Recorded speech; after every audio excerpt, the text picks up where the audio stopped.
So, In Progress Pokemon has been making dual-type evolutions for a while now, and I thought that this would be a really fun video to talk about since there is a lot of new evolution speculation going on for the 8th generation. So let's see what is up with the In Progress Pokemon dual-type evolutions. The first one is going to be Citron, Grass, Electric.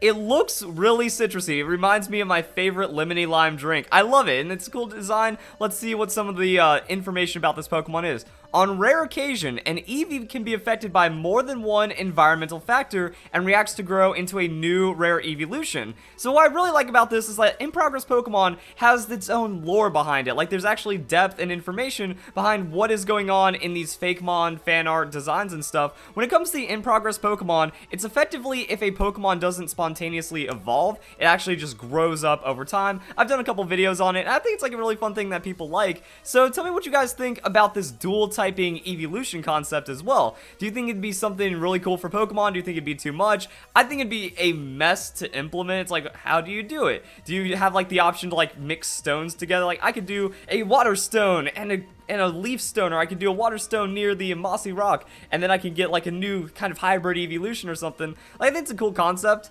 but it would be just not working for Pokemon, which is why fan art exists, so it's pretty cool stuff. And I'm just going to kind of go through all the designs, go through the dual type evolution, and see what's going on. Now, this is actually pretty crazy. The next fun part is, without looking at the typing, figure out which hybrid of evolutions it is. So we have Psychic and Water to create this mermaid-like Pokemon. Definitely very heavy on the Espeon. I think it's kind of crazy how it's like tail, because Espeon has that split tail. So now it's like a multi-tail and then braids itself to kind of look like elegant flowing hair in its own way. So that's different. That's crazy and different. And then like on rare occasion. So for every In Progress Pokemon evolution dual typing, it's like it kind of has this breakdown. Psychic Water evolutions can only be found in the cleanest of fresh water sources and will only appear to trainers whom they have a pure sense of heart for. Oh, that's actually pretty interesting. So I haven't really looked at all of these in depth. I'm just kind of reacting as I go, like I do with the any kind of like fan or Pokemon art reveal. I think it's a pretty fun idea. So tell me, comment down below, which dual type Eevee would you want to see, and also which one is your favorite from all of these? Psychic Grass. This is actually taking it to the next level. So showing the third eye for like the psychic powers and stuff, and then having just a I don't know, this is like really crazy with how the flower is like just massive flower tail. Doesn't really look like Leafeon as much, so taking a more, flower based approach with that psychic power. So Psychic Grass, not too many of those, are there? Like, we have Executor and a few others. So what do we have for this one? The flower at the end of Eeveelution's tail is filled with dark seeds that match the gem on its forehead. Seeds have psychoactive properties and grant temporary psychic powers when consumed. As a result, their seeds are highly coveted by certain individuals. Now, that's also another really interesting aspect, because there's actual psychics in Pokemon. Like, did you see Sabrina's gym in the first season of the Pokemon anime episode? Those people are terrifying and they're powerful. And then also we just have like, the trainers that like levitate Pokeballs and stuff when you battle them. So I think there's a lot of cool stuff behind that. And then yeah, it actually has so much psychic power as a plant that you can actually put that power into the seeds or into like the fruits or whatever it bears of its plant. That could actually be pretty cool. So psychic seeds that give you like the power. Next up, we have Psychic Fairy. So a lot of like Psychic right now. Psychic Fairy just kind of looks like a not Sylveon. Sylveon seems to be more of a standalone. Like, it's hard to incorporate anything else right there. Yo, then we have a really cool one, Sporeon, the Dark Grass Eeveelution. I really love the color palette on this one. I like that subtle green blue color, and then it's like, oh, mushrooms, and it works out in a pretty cool idea. I like that. So what do we have for this one? Few Eevee are naturally nocturnal, but those that are may become hosts to symbiotic fungus, which bonds to them on a genetic level. Fungus typically grows on the back and legs, though it may sprout anywhere, and is not a detriment to the host Pokemon. That's good, because when it comes to Paris, it's like that mushroom that eats the thing's brain. It's not cool, and then it just kind of takes over and makes them into a zombie bug. But this one actually, it's like, I like it when those extra elements come in, and the eyes are super cool. So this is like a really out there design. That's what I like where people can take these other ideas and then just dark grass Pokemon that wouldn't be shiftery, just kind of like taking these typings and then applying them to maybe not just Eeveelutions but different Pokemon could be a really cool idea. Psychic Fire, again, I guess maybe it's just because like Psychic isn't one of my favorite types, not as sold on it because the concept only goes so far to me, but this looks really cool. I like that you have like the Foxfire tails and it's like a Ninetales slash, you know, Vulpix mixed with an Eeveelution. That looks pretty cool. I think a lot of these do at least hold true. Like, if Eevee was to evolve, it does represent Eevee pretty well. I guess that's because it does take, like, elements from the existing Eeveelutions and just kind of pushes them into a different typing. But it does look like, that does look like something pretty cool. I like that. Next up, we have Water Fairy. So, another... This one almost looks like more sea creature-y than straight up mermaid. But Eevee who live along the shores of large bodies of water will typically evolve into Vaporeon. However, if they've been taken in by another fairy-type Pokemon who they have deep affection for, often wild Azumarill Primarina, they may evolve into Water Fairy Eeveelutions. Now, that is interesting. Like, that actually sounds like something that would come from Pokemon if describing, like, how this would happen. And, yeah, I guess, like, you know, what if there's other environmental influence? Like, Fairy seems to be a very heavy, very caring, very, like, I want to say supportive typing. So I guess an Eevee could be very, and also it kind of like plays in with Sylveon. Sylveon with high affection has that like kind of shift into a fairy typing. So high affection plus the will to become a Vaporeon would create this. And I think it looks really nice. That's a very elegant design. I think it's kind of cool. So we have Fairy Grass now with Flareon.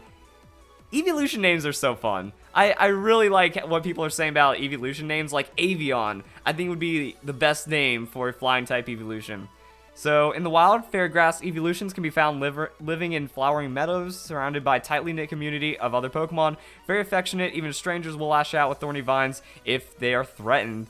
That actually looks pretty cool. I like that wildflower Zyra kind of feel, and like the Queen of Thorns card from Yu-Gi-Oh! Getting some vibes right there. I think that looks pretty cool. Again, not taking like my favorite elements because I'm not, you know, not a huge fan of just Fairy. Sylveon's okay, but I feel like pushing Sylveon too much really puts into like an uncanny valley. Maybe that's a problem. It's like, oh, we're trying to compete with our existing ideas of an Eeveelution, so it's going to be hard to represent it, but some of these are still really cool. Next up, we have Kelpion. That's cool. I like the water grass. First off, we do need more water grass Pokemon, but Kelpion, that looks natural. That feels like something that would be really at home in Pokemon and maybe have a way of actually being introduced. If it didn't happen in Alola, though, I don't think we're getting a dual-type water grass Eeveelution. Eevee will only evolve into water grass if they regularly swim in lakes and ponds that are heavily covered with aquatic seed plants. They're most commonly found in swamps covered in ducklet weed.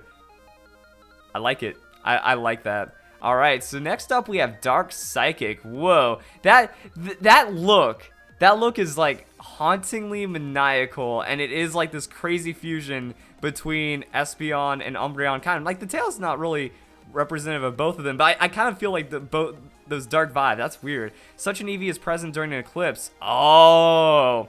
Yep, see, that's how you mess up an Eeveelution. You confuse it with like a mixture of an eclipse or a mixture of two of its evolutionary things that happens. What happens if you touch an Eevee with two stones at the same time? Now, I'm not trying to make a pun, but this Pokemon looks really chill. Like, I really like that smile. Very laid-back Pokemon that is adapted to its Arctic environment. I'm guessing, you know, some kind of Bob Ross painting. That's where this guy feels, you know, snowy mountain with some happy little pine trees chilling there. That'd actually be pretty fun to just kind of see this little dude skipping around. The next up, we have Lurion, and I really like this idea. Like, it kind of conflicts with me because Lantern is a really clever idea. We have a water electric Pokemon when it comes to an anglerfish, but I think a water dark typing also really works for an anglerfish. I think we need more water dark type Pokemon that actually represent some of the very deep sea creatures. And this, how do you create this guy? While Eevee who live by streams and rivers have a high likelihood of evolving into Vaporeon, Eevee who live near the ocean have a chance of evolving into a different Pokemon. As sea-loving Eevee age, they may venture deeper into the waters for longer periods of time. Lack of sunlight and oceanic pressure will change their genetic structure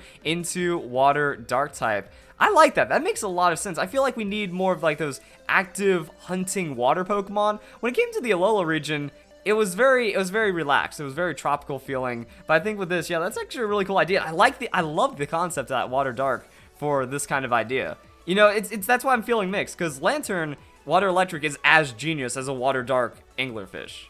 So what do we have? Grass Fire.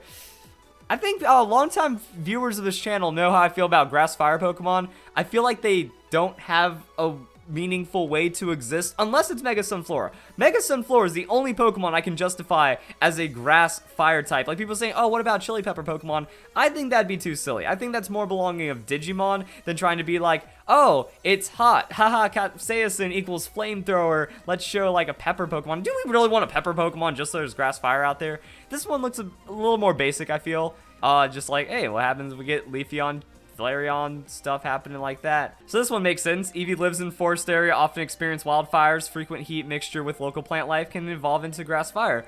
See, that's what I mean. It's a little bit of a stretch to try to create a grass fire Pokemon. Dark Fairy. Okay.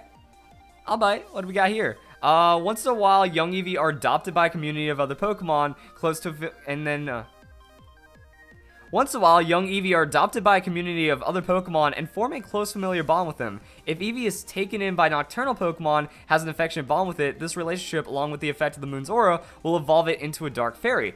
I like that. I really like how affection is being used for these like hybrid fairy type evolutions. Like, yeah, so if it has like, you know, the background for an Umbreon, that's dark typing right there, then affection equals fairy typing. So if Eevee gets overly cared for in a way that actually bonds with affection instead of friendship, then that means it's going to have that fairy likeliness to it. Then just like taking the, like, it's also really subtle because it takes that Sylveon ribbons, instead just turns them into like little shadow hands, which is kind of crazy.